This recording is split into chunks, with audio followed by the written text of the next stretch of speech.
primera unidad en la parte teórica, ¿no? Tienen todavía pendiente la discusión de temas. En la parte teórica vamos a dar examen el día, el día gusta programar el día 18, porque el día 18 es día de santo, me parece, estudiado. Entonces vamos a tener que pasarlo al 21 o 22. No podemos correrlo mucho porque hay otros cursos que van a tomar exámenes también. Entonces ustedes son los que tienen que quedar con sus delegados, qué día es factible.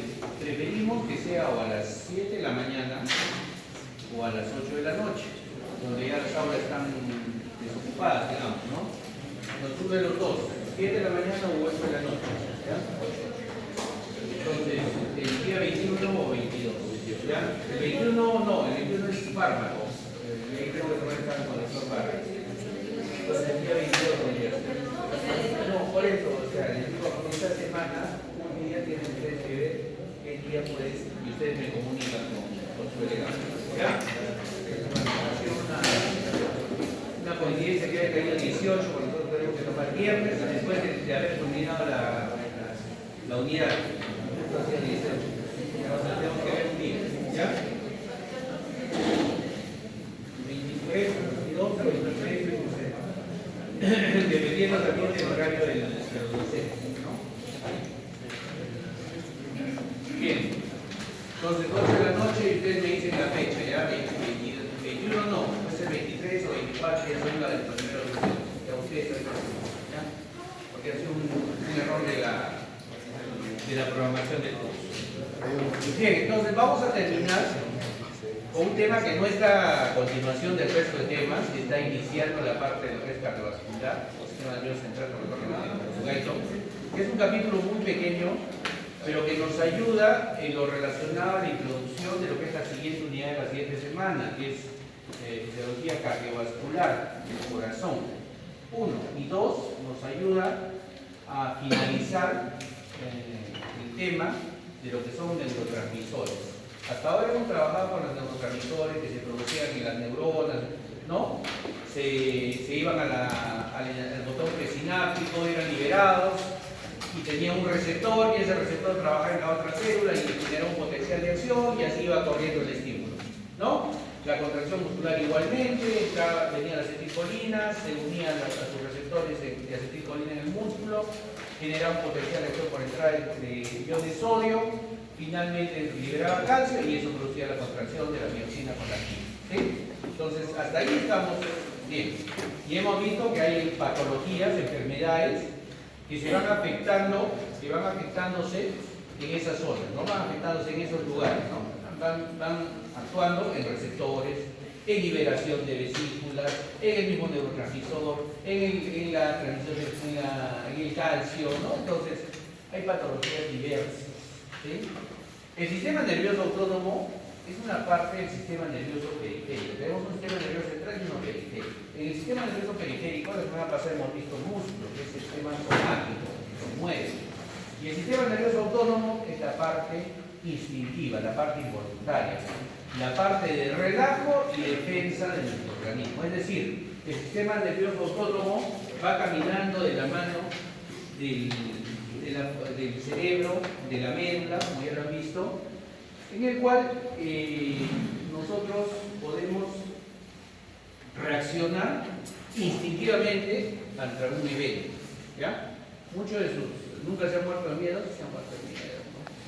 Entonces, cuando se mueren de miedo, ¿qué pasa? Se les seca la boca, los ojos se les abren, ¿no? Comienzan a mirar primero chiquito y después comienzan a mirar. O cuando entran al cine, está oscuro, todos no miran nada, y al rato ya están mirando mejor en la oscuridad, ¿no es cierto? Y eso no lo provocado ustedes, no, es algo instintivo.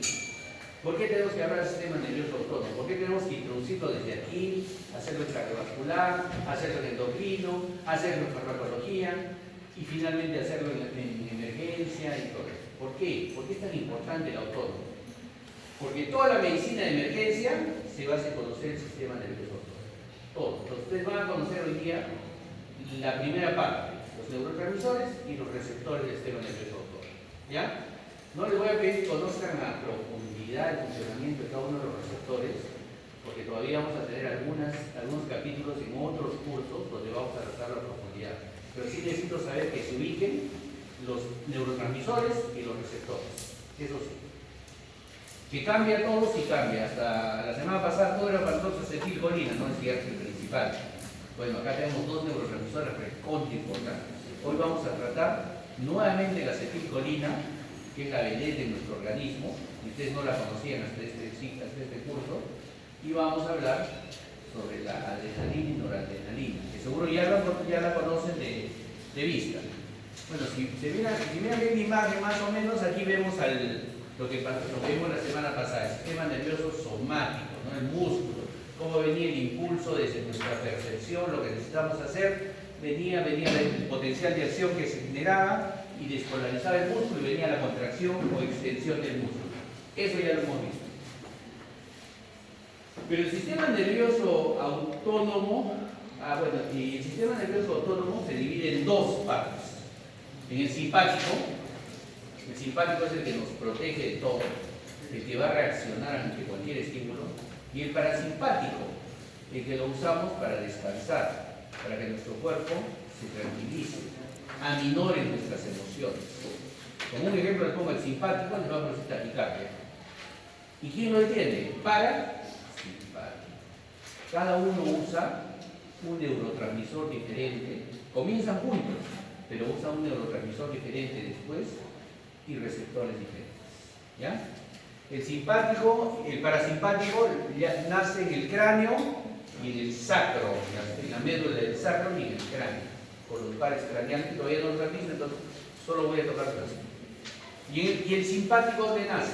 Nace en la médula torácica lumbar, tóraco-lumbar. ¿Ya? Pero si se fijan ambos, lo que pasa es que salen de la médula y se ubican en un gangliecito y después recién van al órgano. El parasimpático es similar, ¿ya? Similar. Entonces, ¿qué partes tienen el simpático y el parasimpático para nosotros ubicarlos? Cuando salen del cerebro, médula sacra, médula torácica, médula lumbar, sale una neurona y se une en un ganglio. Entonces, esta es la primera neurona, la neurona preganglionar. ¿Ya? Cuando hace la sinapsis con el ganglio, sale hacia el órgano, donde va a efectuarse el estímulo. Y sale la neurona postganglionar. ¿Ya? Está bien chévere, ¿no? Tenemos una neurona preganglionar, una neurona postganglionar, simpático, parasimpático. ¿Qué más se podría complicar? Bueno, resulta que acá tenemos neurotransmisores y receptores. Y acá tenemos neurotransmisores y receptores. Y acá se hace un mundo, se abre todo. Porque acá es donde nosotros manejamos los vasos sanguíneos para que se mantengan cerrados, si no estarían desmayados ahorita. El latido del corazón, mantenemos que los pulmones estén constantemente abriendo los bronquios, cerrando, abriendo y cerrando los bronquios para poder respirar, mantienen nuestra tensión, mantienen la liberación de nuestros corticoides, de nuestra epinefrina, norepinefrina, la glándula suprarrenal, etc. ¿Ya? Entonces, esta es una parte importantísima. Neurona preganglionar y neurona postganglionar. ¿Hasta ahí estamos de acuerdo? Va a haber unos neurotransmisores acá que se van a liberar y va a haber receptores. El potencial de acción sigue por la neurona postganglionar y va a haber unos neurotransmisores acá y va a unirse a sus receptores. ¿Ya? Todo, ya eso lo hemos visto, ¿no es cierto? Ya hemos visto neurotransmisores, receptores, potencial de acción. Solamente tenemos que encajar ahora esto. Bueno, entonces, la neurona preganglionar sale de la médula y se une con un ganglio postganglionar. Paralelas a las vértebras torácicas y lumbares existe una cadena de ganglios prevertebrales, se llama. Esos son los ganglios donde se va a hacer la primera sinapsis. ¿Ya? Entonces tenemos dos partes, simpático y parasimpático. El simpático es el que es la lucha. ¿Ya?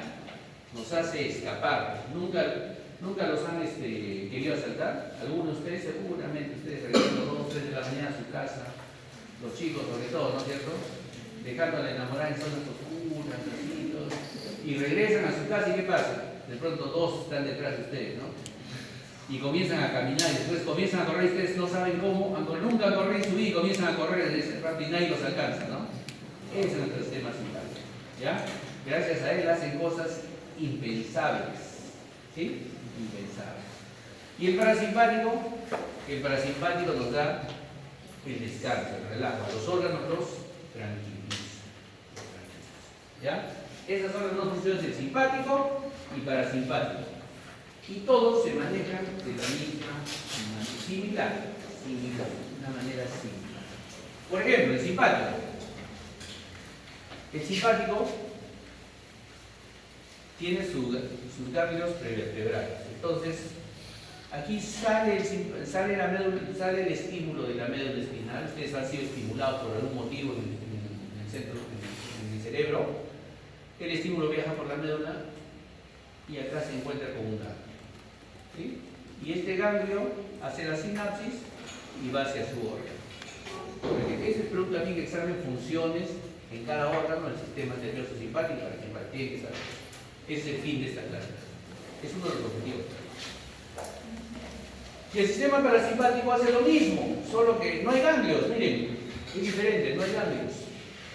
No hay ganglios, ni en el cráneo ni en el sacro, no hay ganglios. Entonces ya tenemos dos diferencias bien marcadas, ¿eh? Uno, el simpático es tóraco-lumbar y el parasimpático es cráneo-sacral. El cráneo y el sacro. Segunda diferencia importante. El simpático tiene ganglios prevertebrales. El parasimpático no tiene ganglios, sí tiene, pero sus ganglios están bien pegaditos al órgano. Bien pegaditos al órgano. ¿Ya? Bien pegaditos. Entonces, ¿qué es lo que pasa, por ejemplo, cuando en el ojo, el sistema simpático, por ejemplo, ¿qué haces? Cuando te asustas, ¿qué pasa? Cuando te excitas. Cuando entras a la oscuridad al cine, tu pupila tiene que excitarse o inhibirse. Excitarse para poder abrirse. Igual cuando te asustas. Cuando cuando están correteando para saltar, están con los ojos abiertos, ¿no? Entonces, dilata. En cambio, el parasimpático disminuye, ¿ya? Cuando el simpático se activa, cuando estás asustado, ¿qué pasa con las glándulas salivales? La boca se seca. El parasimpático, en cambio, hace que la boca secrete. Pero usted me ha dicho que uno excita y el otro disminuye. Ese es un caso especial. El parasimpático excita las glándulas salivales y el simpático las detiene. Es un caso especial. Vamos a ver un segundo caso especial después. En el corazón, el simpático aumenta la frecuencia cardíaca. El parasimpático la disminuye. ¿Ya? Entonces, cada órgano, los dos están en el mismo órgano, pero uno excita y el otro detiene. En el pulmón, el simpático comienza a dilatar los bronquios, el parasimpático los hace más. Entonces los asmáticos pueden que el parasimpático comience a activarse más. ¿Hay unos inhaladores acá? ¿Qué inhaladores? Salbutamol. ¿Tú? Salbutamol. Ya está. ¿El salbutamol qué hace? El salbutamol es un beta-adrenérgico, es decir, es un estimulante del sistema simpático. ¿Para qué necesitamos entonces? Para dilatar los bronquios. Listo, está ahí, ¿no? Ya está la razón por la que ustedes usan ese medicamento, ya saben. ¿Pero qué efecto? ¿Te da taquicardia a veces? No. Te agitas, te da un poco de taquicardia, ¿no? Porque el simpático, ¿qué hace con el corazón? Entonces es un efecto colateral de los medicamentos que excitan al simpático, la taquicardia, un efecto colateral. ¿Qué más podrían hacer? Pero la dosis no llega tanto. Dilatar los ojos un poco. ¿Qué más podría hacer? Secar la boca un poco, ¿no es cierto? Entonces ustedes ya se van imaginando poco a poco eso. Esa es la idea de que ustedes aprendan tecnología, porque cuando usen los medicamentos, ya, correcto, está haciendo bien al paciente, pero puede haber un efecto que le haga mal al paciente. Entonces tengo que regular la dosis. ¿Ya? Esa es la razón. En el intestino, en el estómago, el intestino, ¿qué hace el simpático? El simpático detiene, segundo caso especial, detiene el intestino. O sea, lo disminuye su motilidad. Y el parasimpático aumenta. ¿Ya?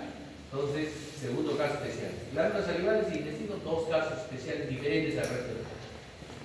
En el riñón, en las glándulas suprarrenales, el simpático comienza a liberar adrenalina, en gran cantidad. Ahorita lo vamos a ver por qué. En la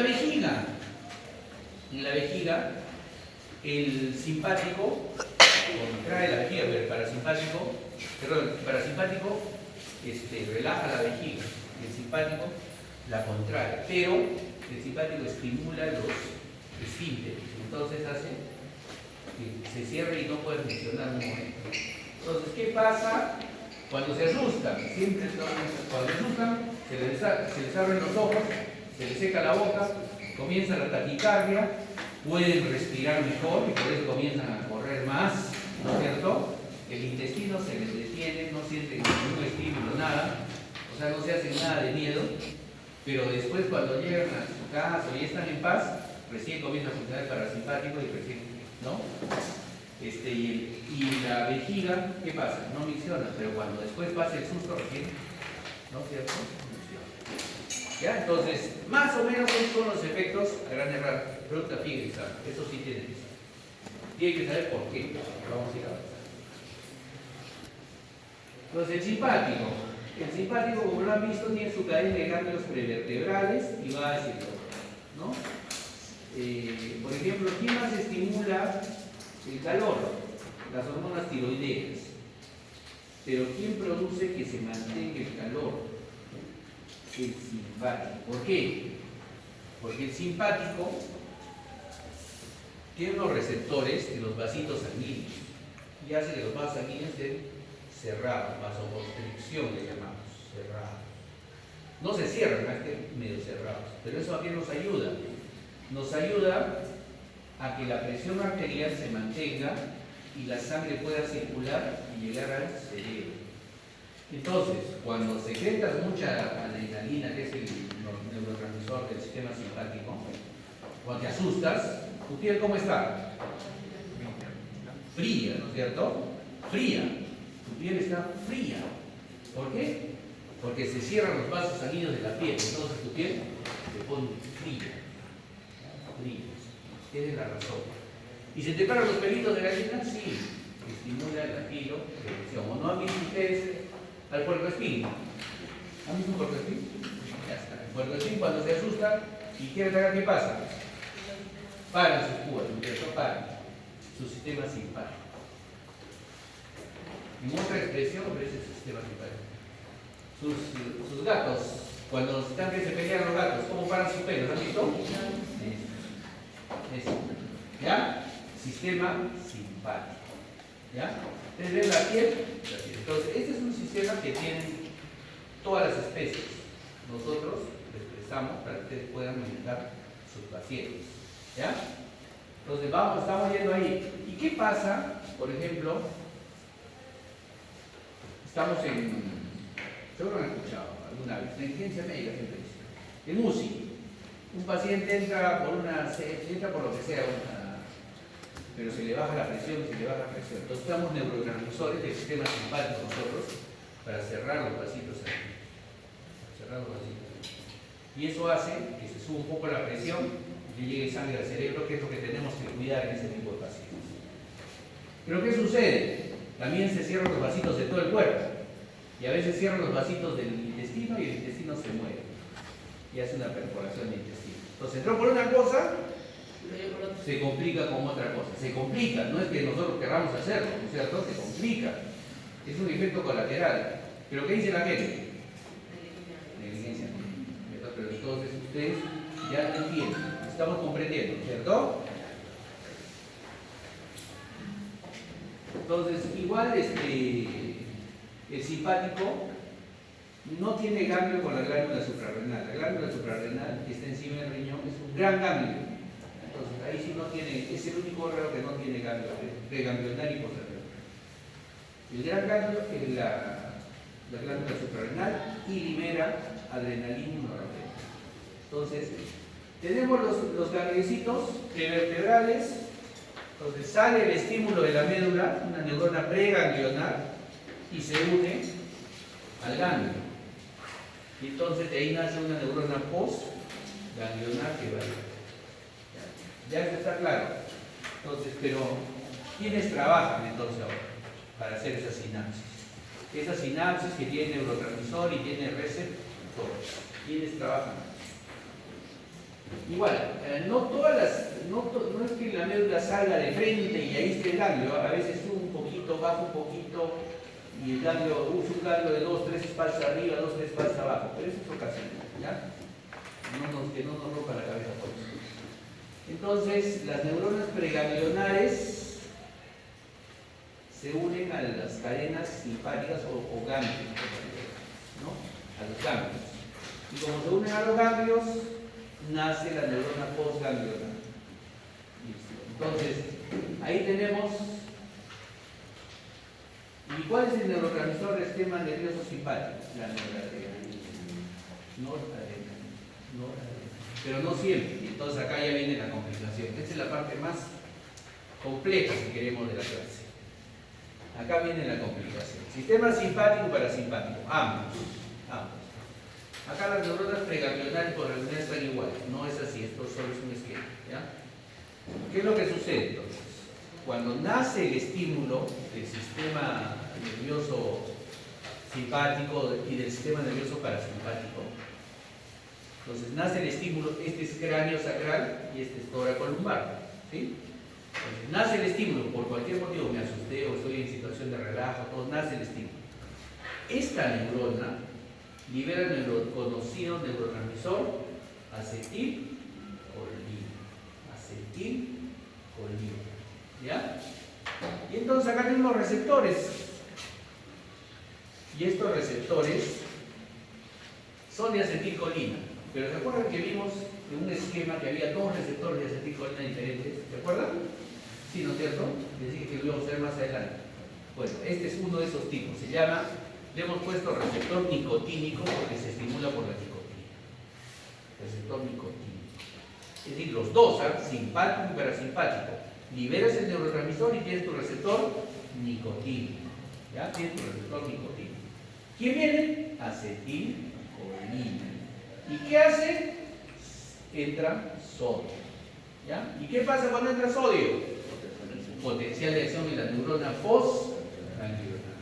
Y entonces la neurona postganglionar se va acá y se va la neurona postganglionar. Pero acá viene el cambio. La neurona postganglionar y viene la complejidad. La neurona postganglionar del sistema simpático usa otro neurotransmisor que se llama noradrenalina. O puede usar adrenalina, que son dos tipos de neurotransmisores que se van a metabolizar. Entonces, acá usas noradrenalina o adrenalina, sistema simpático. Y tus receptores, acá viene el juego. Bien, vamos a hablar de 5 receptores. Alfa beta, ¿ya? Vamos a reescribir alfa beta. Vamos para cuestiones didácticas, vamos a hablar solo de 2 alfas, alfa 1, alfa 2 y 3 beta, beta 1, beta 2, beta 3. ¿Ya? Realmente ahorita ya para la cuestión molecular están como por alfa 5 y beta 5, ¿no? Y entonces estos ya tienen situaciones más específicas a nivel del sistema nervioso central. Para cuestiones didácticas vamos a hablar el sistema nervioso simpático, neurona preganglionar, su neurotransmisor acetilcolina, su receptor, un receptor nicotínico, el tipo nicotínico. Nace el impulso postganglionar y va al órgano, y en el órgano se libera noradrenalina y sus receptores son los que le he mencionado y los vamos ahorita a ver un poquito más. El sistema nervioso parasimpático, ¿qué hace? Nace su estímulo cráneo sacral, acetilcolina, su receptor es nicotínico, nace el estímulo y el estímulo aquí es otra vez acetilcolina. ¿Ya? Otra vez acetilcolina. Pero sus receptores ya no solo son nicotínicos, sino también pueden ser muscarínicos. Entonces aquí sacamos un interrogante del músculo de la semana pasada. ¿Cuál receptor usa el músculo? El que haya leído el libro sabe qué tipo de receptor usa el músculo. Y seguro se ha quedado así, ¿pero por qué? se llama nicotina. El músculo es esto. ¿Ya? Y hay receptores muscarínicos, sí, hay en todos lados, son los que hacen el efecto en corazón, glándulas salivales, perdón, corazón, ojos, pulmones, intestino, ¿ya? Son los receptores muscarínicos. Pero el músculo es nicotina, en las glándulas salivales también. Casos especiales del parasimpático. Miren, el parasimpático tiene algunos casitos especiales. Entonces, ya está claro, ¿no? En ambos lados, receptores nicotínicos y neurotransmisor acetilcolina. Esa es en la parte preganglionar. La acetilcolina sigue siendo importante. Y en la postganglionar, simpático, noradrenalina o adrenalina. Y el parasimpático, su neurotransmisor que va a la sinapsis, es el acetilcolina. ¿Ya? Entonces, ¿hasta ahí está claro? Sí. Ya hemos abierto receptores, ¿ah? Ya sabemos que hay muchos receptores. ¿Y para qué nos complicamos con los receptores? Porque los receptores son los que nos ayudan en la parte farmacológica. Porque nosotros vamos a ir y de frente vamos a ir hacia ese lugar, ¿no? Con nuestros fármacos. Vamos a bloquear o vamos a estimular. La farmacología no es que te inventes una función, ¿ah? No vas a... ¿Han visto películas de la sustancia? ¿No? Se lo han visto, ¿no? No es que te inventes una función. ¿Qué hacía esa sustancia? Potenciaba las funciones que tenemos. O sea, si tú le das a un paciente, le pones como droga exógena noradrenalina, va a actuar sobre sus receptores de noradrenalina. ¿Sí? Si tú le pones un bloqueante ganglionar, va a actuar sobre los receptores de acetilcolina, los nicotínicos. ¿Sí? Si tú le pones un relajante muscular al paciente, va a actuar sobre sus receptores. ¿Ya? Entonces, esa es la función. Entonces, no vamos a inventar funciones con la farmacología. Vamos a potenciarlas o las vamos a bloquear. ¿Y para qué tenemos que saber eso? ¿Qué tenemos que saber eso? El neurotransmisor y el receptor. ¿Cómo tratamos la depresión? Es otro neurotransmisor, ¿no es cierto?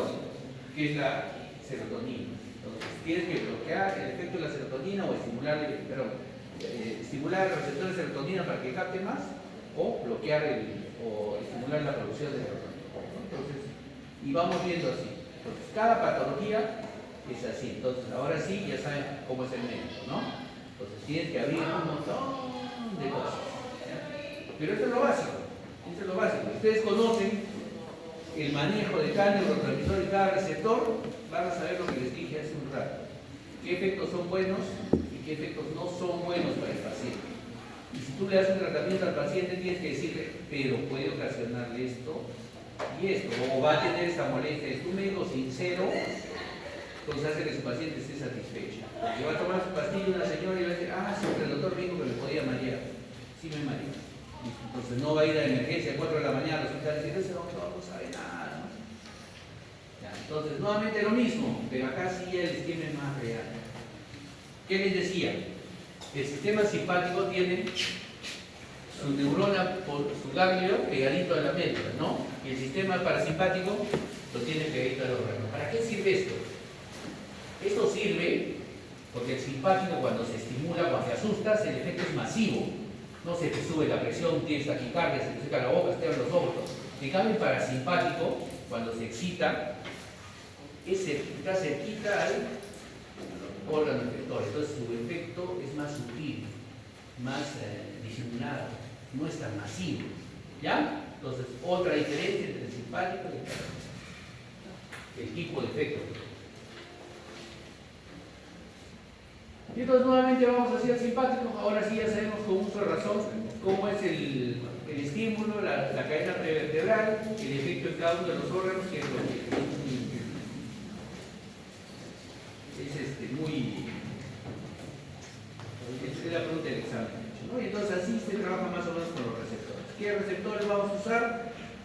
Para la noradrenalina, el sistema simpático, la noradrenalina se llama receptores adrenérgicos. ¿Y dónde viene la noradrenalina? ¿Dónde se genera pues el neurotransmisor? La acetilcolina, ¿dónde se generaba? ¿Qué estaba? Acetilcoenzima A y colina. Entonces se juntaban con todas las enzimas y se generaba.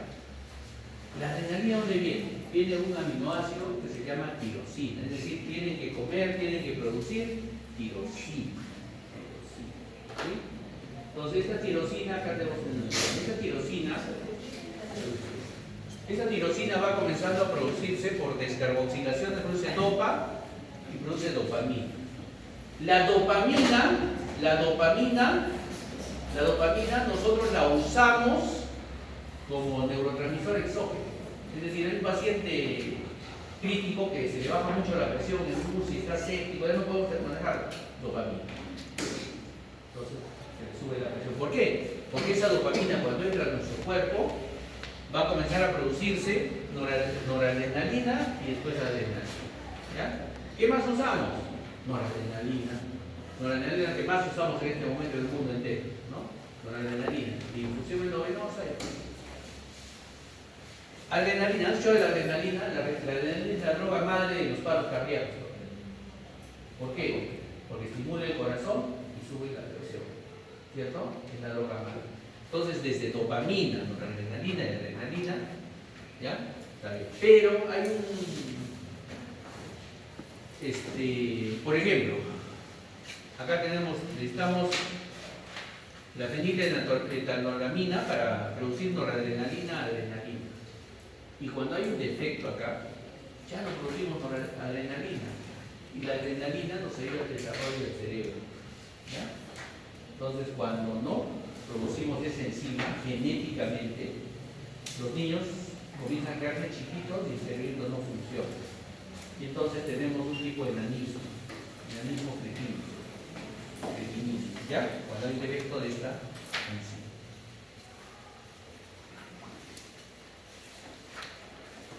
Entonces, y así se va produciendo, la glándula suprarrenal produce adrenalina en gran cantidad y la glándula suprarrenal actúa como un ganglio, es decir, en el sistema simpático la glándula suprarrenal es básica, no actúa como es el ganglio preganglional y libera adrenalina en gran cantidad.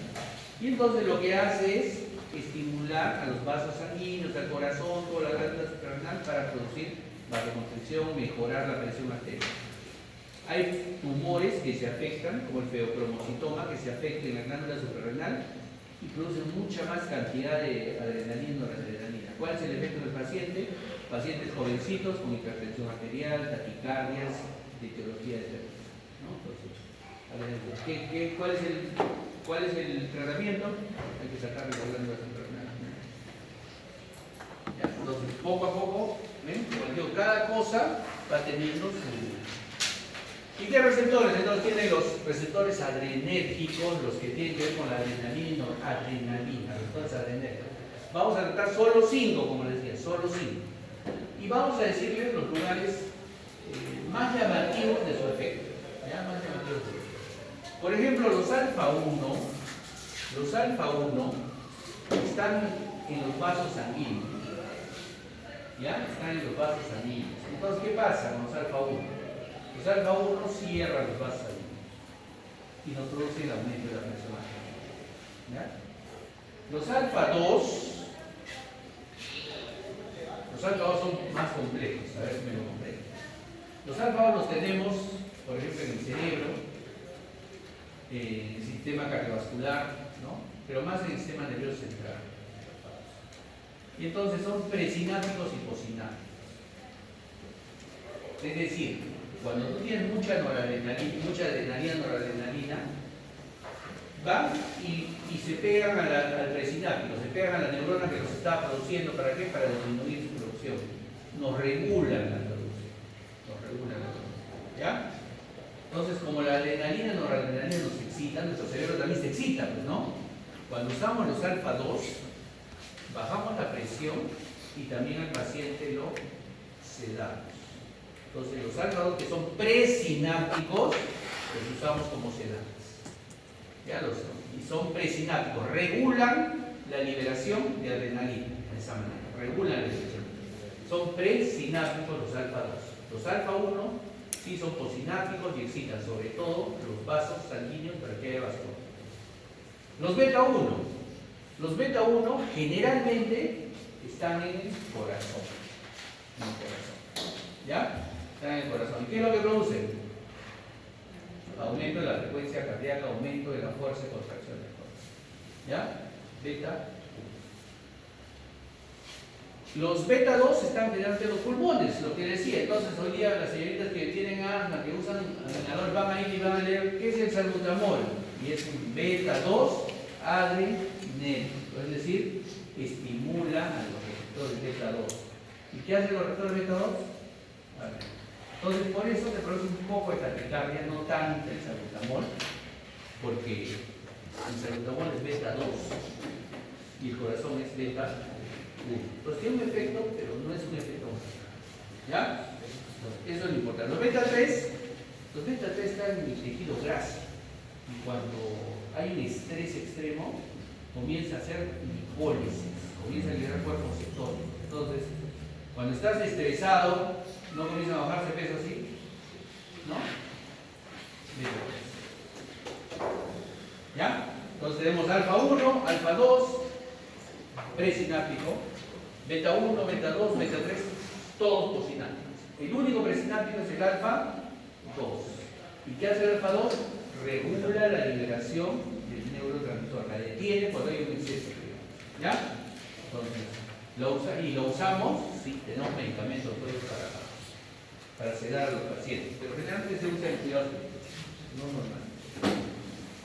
Bien, entonces ahí tenemos. Y aquí esto quiero más o menos nada más explicarles que los receptores alfa 2, por ejemplo, y los beta adrenérgicos todos usan un segundo mensajero. ¿Se acuerdan que les conté que había receptores que de frente iban y habían canales?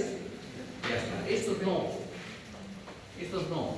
Y no lo voy a complicar ahora porque esto se lo vamos a complicar lo suficiente ya en farmacología. ¿Ya? Entonces, pero es importante que ustedes sepan que estos 5 receptores, postsinápticos y presinápticos del alfa 2, usan segundos mensajeros. ¿Qué es un segundo mensajero? Lo que les decía. Activo acá una proteína, mi receptor es una proteína, y entro y disgrego a la proteína, la altero.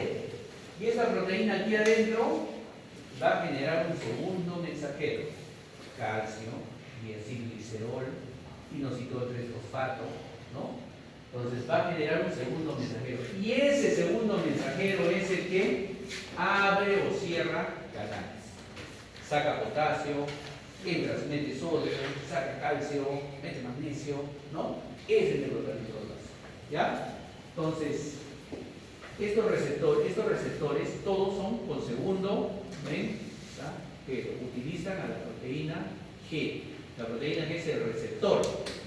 Y después de eso, disgregan, alteran esa proteína y esa proteína misma comienza a producir alteración. Por ejemplo, en el caso de los alfa 2 y los beta son con el AMP cíclico, ¿no? Con el AMP cíclico. El AMP cíclico disgrega el ATP y produce energía dentro de la célula.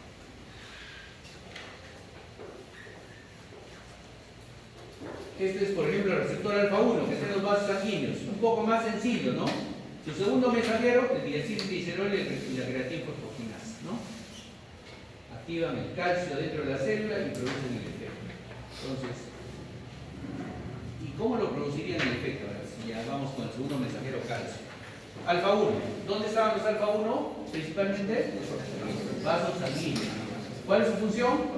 Contraer, ¿cierto? Contraer vasoconstricción. Entonces, como uso los vasos sanguíneos, necesito calcio. ¿Para qué necesito el calcio? ¿Se acuerdan que hacía el calcio en el sistema cardiovascular? Producía una meseta, entonces producía una contracción más sostenida. Ahí lo tienen. ¿Ya? Ahí lo tienen. Entonces los vasos sanguíneos van a estar más tiempo contraídos, por eso están sentados ustedes. Si no tienen sangre en el cerebro, pues estaríamos todos desmayados. Entonces, gracias a los alfa 1. Por ejemplo, tenemos una crisis hipertensiva. El paciente nos viene con 180, 190, con 120 de presión. Se va a morir si no le bajamos la presión. ¿Qué hacemos? Ya no se usa el caso, tiene crisis hipertensiva. En las últimas días del año 2025 ya hemos sacado eso. Sí. Entonces, pero sí le damos el tratamiento normal, usual. Pero, a lo que digo, es otro tipo de antihipertensivo. Entonces, ¿qué tengo que hacer? Tengo que bloquear para una emergencia los receptores alfa 1, ¿no es cierto? Y entonces uso un medicamento que bloquee los alfa 1, ¿para qué? Para que no haya el estímulo de la noradrenalina ahí, comience a dilatarse los vasos sanguíneos un poquito. Y entonces le bajo la presión hasta que le regulo y ya voy viendo todo.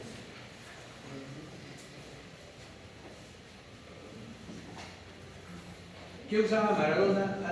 Sí, ustedes todavía han visto jugar a Maradona, o por lo menos han escuchado a Maradona, ¿no? ¿Y qué usaba Maradona? ¿Con qué se dopaba? ¿Qué le encontraron? Cocaína es una de las cosas. Pero para jugar fútbol, ¿qué le encontraron? Por ejemplo, cuando Maradona en el año 94, su selección fue eliminada en primera vuelta, lo peor que pudo pasar la Argentina en el Mundial, ¿no? Ya, Maradona estaba en un estado total, pero justo pasó doping y le encontraron pseudoefedrina. La pseudoefedrina es un adrenérgico. Entonces, ¿qué hacía? Corazón, dilataba los pulmones, aumentaba la presión arterial y mantenía la presión arterial, entonces aumentaba su capacidad ventilatoria, ¿no? Y de bombeo de sangre. Por eso no se puede tomar pseudoefedrina. ¿Qué hace la cocaína? Es un estimulante alto. Por eso nos llegan pacientes con los vasitos. ¿Cuál es la lesión principal? Este ejemplo. ¿Cuál es la lesión principal de un cocainoma? ¿No han leído? ¿Quién lee de curiosidad? ¿Cuál es su enfermedad principal por la que va al otorrinolaringólogo? Porque la cocaína se inhala. ¿Para qué va el otorrinolaringólogo? ¿Ah? Porque se le perfora el tabique. ¿Y por qué se le perfora el tabique? Porque produce vasoconstricción. Y cuando un tejido no tiene sangre, se muere. ¿No es cierto? La cocaína es un alto, es vasoconstrictor. Entonces les da taquicardia, les sube la presión y cuando es uso continuo, ya tenemos pacientes que ya son cocainómanos continuos, les perfora ahí. Pero es un medicamento, es una droga que usa esto. O sea, es una droga que estimula a los receptores adrenérgicos. Y entonces, ¿qué pasa? Por eso se excitan todo, porque estimula los receptores del cerebro, ¿no? Bueno, y estos son la proteína T que se expresa, ¿no? Entonces, así son los receptores. Tenemos ya los receptores. Y el sistema parasimpático, para terminar, tenemos los nervios sacros y los nervios craneales. Igual cada uno tiene sus efectos, que como les digo, se pregunta qué examen, efecto en cada uno de los lugares, sobre todo en vejiga, en esfínteres vesicales, que no les he explicado bien, sobre todo quizás de ahí me anime a preguntarles, ¿ya? El efecto de los esfínteres vesicales o el efecto en los órganos sexuales, porque se complementan el sistema simpático y parasimpático para la reproducción. ¿Ya? Entonces, los pares craneales no los han estudiado ustedes, entonces yo solo les voy a comentar que existen cuatro pares craneales que tienen que ver con el sistema parasimpático. El 2, el 7, el 9 el 3, el 7, el 9 y el 10, que tienen que ver con los ganglios que existen en el ojo y en el oído. ¿Ya? Y el 10 es el nervio vago. Entonces, ¿por qué es vago? Porque es el parasimpático, porque produce la relajación del organismo. ¿Ya? El vago, el décimo par, así le decíamos a varios en la universidad nosotros. 10. El décimo par es el sistema nervioso, ¿no? Es el vago, es el sistema nervioso parasimpático. Y es el principal exponente del sistema parasimpático. ¿Ya? Produce la acetilcolina y detiene los efectos. Pero el vago tiene dos efectos. Un efecto especial del parasimpático: estimula al intestino y al estómago. Los otros son el tercer nervio, el motor ocular común, ¿no? El 3, el 7 y el 9, ¿no? El 7 es el nervio facial, el 9 es el glosofaríngeo. Y entonces cuando estimulo el 7 y el 9, viene el segundo efecto especial del parasimpático: secreto, salida. ¿Ya? Entonces ya hemos visto los efectos especiales del parasimpático, hemos visto. Ahora vamos a ver sus receptores. Ya sabemos los neurotransmisores, todo. Vamos a terminar viendo sus receptores. ¿Ya?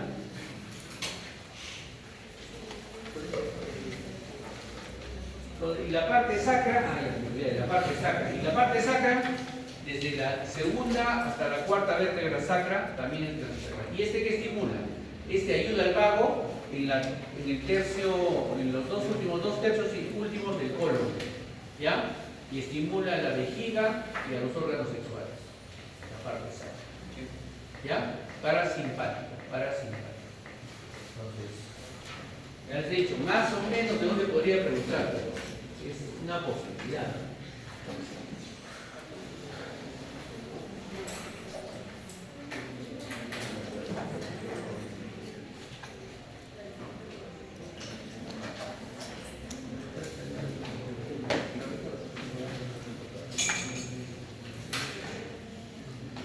Bien, ¿qué usa entonces?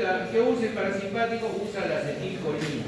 La acetilcolina preganglionar y la acetilcolina postganglionar. Y la postganglionar usa receptores nicotínicos y muscarínicos. ¿Dónde usan nicotínicos? En el músculo. ¿Dónde usan muscarínicos? En todo el resto del organismo. Ahí están sus dos tipos de receptores. El receptor que usa en el preganglionar, el nicotínico, es con proteína G. Con proteína G. ¿Ya? Y entonces ahí tenemos nuevamente el 7. Los receptores colinéticos, porque son de acetilcolina, son nicotínicos y muscarínicos. ¿Y se abren? Sí, se abren. Los nicotínicos, bueno, son 1, pero los muscarínicos, ahorita ya son como 7. Pero bueno, vamos a hablar del M3. ¿Ya? Entonces, básicamente el M1 está en todo lo que es el sistema nervioso central, tiene que ver con la sedación, todo eso, con la memoria, con los recuerdos, ¿no? La acetilcolina tiene que ver mucho con eso, con las enfermedades, con la enfermedad de Parkinson, de Alzheimer, la acetilcolina. ¿Ya? M2 está en el corazón, y entonces los que en M2 y están en los pulmones.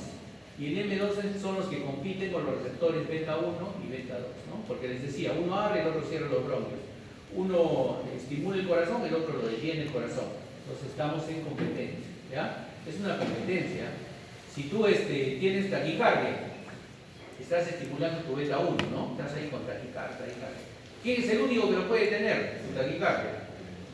Dos formas. O bloqueo los beta 1, ¿no? Que se llaman beta bloqueadores, que hay unas drogas para eso, o estimulo los muscarínicos, ¿no? Los muscarínicos. Y entonces hay drogas que producen. ¿Qué prefiero yo? Por ejemplo, hay drogas que hacen radicales. Entonces comienza a hacer radicales. ¿Quién es el que manda cuando hace radicales el corazón? Radicales cuando baja la frecuencia cardíaca. Se puede hacer un paro al paciente. Tienes que levantar la frecuencia cardíaca. Entonces, tienes que parar, ¿no? Tienes que parar al efecto muscarínico. Hay drogas que paran el efecto muscarínico. ¿Quién comienza a mandar en ese momento? El beta 1. Entonces, en el corazón tienes un efecto así, ¿no? En equilibrio. Beta 1, muscarínico. Beta 1, muscarínico. Beta 1, muscarínico. Siempre, todo momento. ¿Por qué? Porque uno le estimula la acetilcolina y el otro le estimula la noradrenalina. Y los receptores de proteína G son de esa manera. Listo, entonces, y estos son los efectos de la acetilcolina y los muscarínicos. Finalmente, para terminar, vamos a hacer un efecto que se llama vagoreceptor, solo como ejemplo, ¿no? Nosotros tenemos estimulantes, receptores muscarínicos y receptores adrenérgicos en los ganglios, ¿no? Todos tenemos ganglios en las carótidas y en la órbita, ¿sí? ¿Y qué es lo que pasa? Por ejemplo, cuando se baja la presión por algún motivo, pierdes volumen, ¿no? Te deshidratas, tu presión ha bajado porque tienes un estímulo para sacar y colocar. O cuando ustedes están durmiendo, ¿quién domina cuando ustedes se duermen? Están dormidos, están relajados, ¿no? Y se paran. ¿Y quién domina cuando se paran? Pero es así nomás, no. Entonces ustedes se paran y al pararse, como les explicaba el otro día, baja la sangre hacia los pies, ¿no es cierto? O sea, no conviene pararse de frente, ¿no? A menos que sea un terremoto o algo, ¿no? Entonces lo que tienen que hacer es sentarse primero, porque si ustedes se paran de frente, ¿no se marean a veces? Sí. ¿Por qué? Porque la sangre se cae, está relajado. ¿Quién cierra los vasos sanguíneos? ¿Qué receptor? Alfa 1. ¿Quién estimula el alfa 1? Simpático. ¿Cuál es el neurotransmisor simpático? Entonces, ¿qué es lo que pasa? Se cae la sangre y mis receptores, mis varoreceptores, dicen, ah no, tengo poquita presión, tengo que subir la presión porque estaba durmiendo, ¿no? Entonces, agarran y liberan norepinefrina, ¿no? Los ganglios le dicen al cerebro, oye, tienes baja presión, estimula. Va el estímulo hacia la glándula suprarrenal, libera norepinefrina y la norepinefrina va hacia los vasos sanguíneos, cierra los vasos sanguíneos y sube la presión. Entonces mi cerebro comienza a tener sangre y otra vez puedo comenzar el día.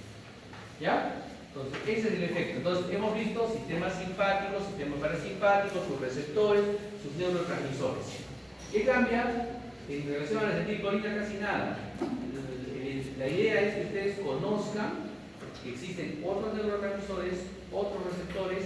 Los receptores pueden ser iónicos, es decir, solo pasan ion, el ion sodio, el ion calcio, o pueden ser con segundos mensajeros, como son todos estos, ¿no? Estimula una proteína y la proteína dentro de la célula estimula otra proteína que es su segundo mensajero. Los más populares son los mensajeros: AMP cíclico, calcio, diacilglicerol y inositol 3-fosfato, que son los que hacen el efecto o abren un canal y recién comienza el efecto iónico.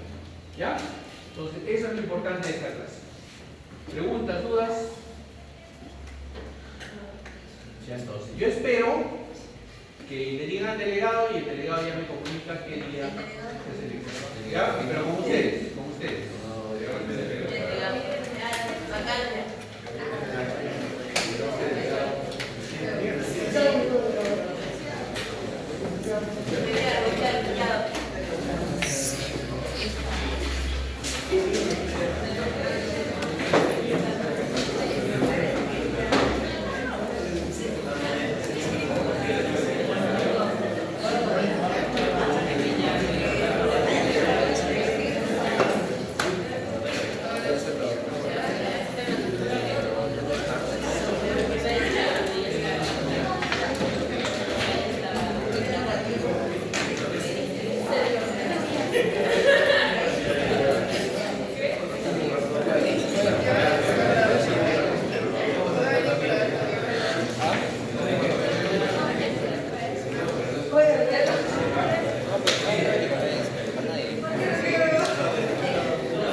Decimos presente y nos vamos. Ah, ¿para la clase? Ajá. Sí. ¿Toda la clase? Ya.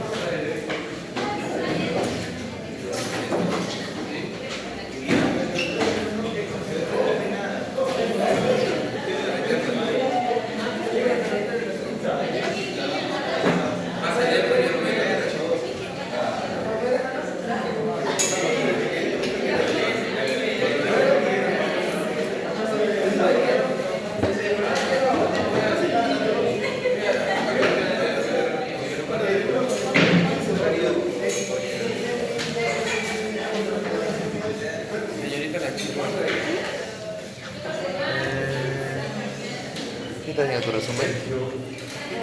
Estoy viendo cuáles son los temas que van a entrar para mí. ¿Qué es eso? ¿Cálculo? ¿Qué es eso? Nada, mierda. ¿Genética? Sí. La genética. No sé nada de esto. Plagea, se puede plagiar en gordillo. A veces lo llaman y se sale. ¿Qué es tu cargador? Buen día, buen día, buen día. Good morning, good morning. ¿Es de toma 2? ¿Qué te dijo?